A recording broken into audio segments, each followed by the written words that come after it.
right? So It's just that, like, so some things I find as like, usually generations are 20 plus years across, right? yeah, But with the change in media, even in my own lifetime, I've gone from only books, right? Only books available. The entire source of the information for me was limited to my teachers or the few books in our libraries. yeah, Period. Nothing else. I mean, for us, the news used to be part of movie channel, movie streaming. Right? If you want a visual news, it was screened as part of movies. So that's how dated it was in those Yeah. days, right? But from there, suddenly we gone to that instant. So multiple generations, right? yeah. So that's why I'm just wondering, like, are we missing something? Or are we still holding on to something that we should let go? I'll answer this from like a unique approach, right? Yeah. Because due to the information that we have and then the way that we're socialized, right? Even for me, right? There's going to come a time in the future, right? Where the way in which information is going to be a lot better than it is now. And people are going to have access to a lot more, or maybe they'll have access to a lot less biased information, and that'll come down. And like the agendas and the radicalization and these things, maybe that'll come down. I don't know, right? I don't know how in the next 20, 30 years will play out. But what I do hope is when I am an older man, right, that there will be somebody younger than me, right, who will be able to understand that, okay, I have a paradigm of the past, right, and I was socialized a certain way, and I have my own wrong ways of thinking, and I hope that there will be somebody then who's going to be patient enough to kind of, walk me through those things and, get me up to date, right? But again, I think it is very innate to the progression of, mankind as a species and civilization and how civilizations change, right? And obviously there's an aspect of things which are like moral relativism. And a lot of times we do let the wrongs of history repeat themselves. But a lot of times we rationalize the wrongs of our time, and we're unable to accept that societies move past them. So I think that there's going to come a time when I'm going to have some views which are wrong, and I hope that there's somebody younger than me who's going to sit me down and, be patient enough to walk me through that. That's the most I can kind of say about that. Yes. So what's next for you in terms of TikTok and content creation? Do you have a roadmap or thought process? Yeah, I do. So one thing is like I want to tap into audiences like more than just because right now I have like United States, UK, right? And then like so the Western countries I have a audience base, and then some of the Gulf countries, right? Because a lot of it is South Asian people, and then there's also kind of an Arabic speaking audience because I have made lots of videos about Middle East and North Africa, right? And what I want to do is because Instagram is a good tool to kind of grow an audience in India and also in Middle East and North Africa, and I want to grow that audience. I want to foster that audience more, and not just there also. I think that's my primary realm of focus now. And then also I'm very interested in linguistics, right? So I want to learn more languages so then I can access more content. The outcome may be that I just make better English content, right? But I think at some point I want to be able to venture into other languages for content. And maybe it's just that I can get a following in different places and then I can kind of engage in whatever, forms of content that they have. Like, not that I produce that content myself, but I can go on a talk show or I can do this or I can do that, right? It can be that, right? I think that there's a lot to kind of do there. So right now what I do is I try to immerse myself in like languages that I really want to learn, right? So one of those languages, right? Obviously Tamil. I engage with a lot of Tamil media, right? Because I really do want to learn Tamil. Because learning Tamil is like, it was like very important to me. Because like where I'm at right now, I don't know enough Tamil to teach my kids Tamil, right? So if I were to just stay where I'm at right now, Tamil would die with me, right? And I don't want that to happen. That's like a very bleak kind of thing for me. Because I genuinely really like the Tamil language, right? And I don't want that to be something which ends with me. And it goes beyond that, I just want my kids to know like I, you. It's also because for myself, I want to understand, Tamil in a way that goes beyond just like, right? And I think before it's like, I didn't have an interest in like learning Tirukkural or paying attention in class. Also because the teacher was my mom, right? Yeah. So there is some kind of clashing heads. But like now there's like, I want to be able to understand like Sangam literature and I want to be able to understand like Tamil history and like, like, because, I have a friend, right? I told you about Tawfiq, right? And he's able to talk to my grandpa about all these old Tamil films, right? And I can't have that level of conversation with my own grandfather because I don't relate to his. Oh, that's very unique, though. I can't relate to his the India that he grew up in.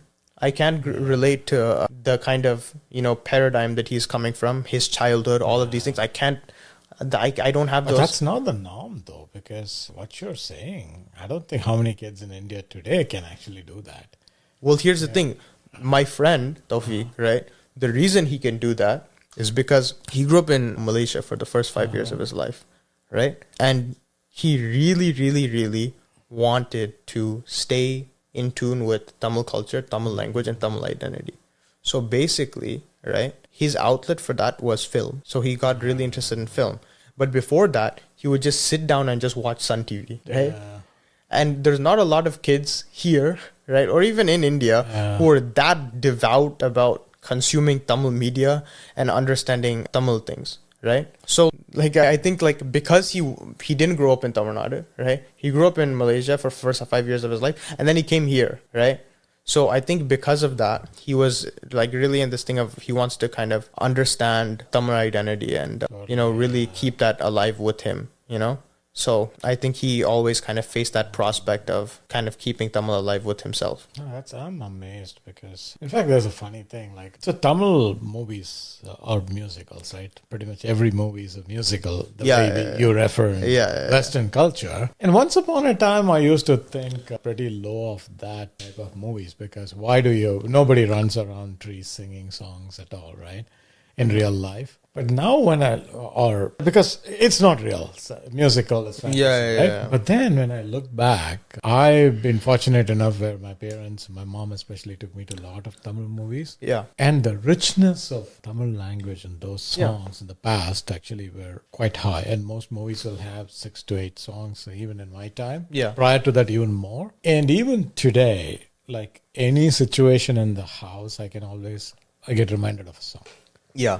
And Rebecca immediately, my wife Rebecca, she feels like I communicate using songs. Yeah. Like whenever I think of something, because that's how rich it is. Yeah, I think Tamil is a very musical language and it's a very musical culture. So in a way, if you look at it, like every year, maybe 200 movies or something. Yeah. So tens of thousands of songs have been written. Yeah. And Tamil literature has been enriched by these. Yeah. It's also amazing. So if you're interested, I actually have a lot of Tamil books. Can you read Tamil? I can to a certain thing, but it's not great. And I forgot a lot. There was a time when I like genuinely could read Tamil. Now it's if you give me like if I have a kind of chart next to me or something, or like I can write something out to remember, then I can kind of put things together. Like I listen. I recognize a lot of characters, but it's like reading is good, but nowadays thanks to media you can listen and still come. Yeah, but reading is something that I really want to be able to get because a lot of the things I'm interested about, you can get it in like a book and it'll be like Pariya books, you know what I mean? So that's something I definitely want to access, right? That's nice, man. But I do listen to a lot of like Tamil like talk shows and stuff like that. Because for a while I feel alienated by like the kind of language that they're using. But what actually kind of gave me the courage to just do that is because I have a couple of Malu friends who like send me Malayali media a lot, right? There's Mahi and we call him Nidu, right? So these two guys, they send me a lot of like kind of stuff. And my like Instagram thing, it's almost like completely Malayalam now. Wow. And then I've been watching a lot of Malayalam films too. So I think because of that, I've learned to understand more Malayalam, right? And it's not like, I wouldn't say I understand Malayalam, but it's the same thing as if I was to sit down and listen to a Tamil show, which is in, kind of complex Tamil, right? Especially like the kind of political talk shows and stuff like that where they're using a bunch of... Don't watch that. That's like... See, that's the reason I got scared though. Because I see like my tata watching this. And then I'm like, okay, these are a bunch of people yelling at each other. And they're saying things I don't understand. So I'm like, okay, well, that's how it's going to be. I'll stick to like whatever like... So if at all you're interested, they conduct what is the debates. Yeah. These are fun forums. They usually conduct these festivals, New Year, Tamil New Year, Pongal and all. There's a lot of videos. Like, have you heard about Dr. Solomon Papaya and all? No. I'm very interested. Go ahead. So he is a very well-known Tamil, everything. Like he has actually written a translation of one of the more I see, popular okay. ones, right? Yeah, yeah. Among others. He's a great guy. He was here too. And there are quite a few. Yeah. I mean, they still talk about movies and all, but the language will be contemporary. Yeah. They will talk for or against fun things. Yeah. Who influences a man more, the Yeah. mother-in-law or mother, Yeah. wife, things like that. Yeah. But it'll be fun, but you'll get a lot of cultural context out of that. Yeah. And there are a lot of, in fact, there was a Tamil conference Yeah. that was there 3 months ago. I was there Yeah. in Chicago attending Yeah. that. He was there. But yeah, that's something avenue for you. But I mean, I'm really fascinated, and thanks. So you are definitely not the norm when it comes to kids growing over here. Yeah. Just based on your diversified interests, ability to articulate. So I'm so glad that you. Yeah, I really appreciate this conversation. Yeah, I would love to keep engaging and learning from you and shaping my own thoughts. Yeah. Thanks a lot for your I really time, appreciate and this. let's keep continuing. Okay? Yeah, definitely. All right, man. Thank you. Wow.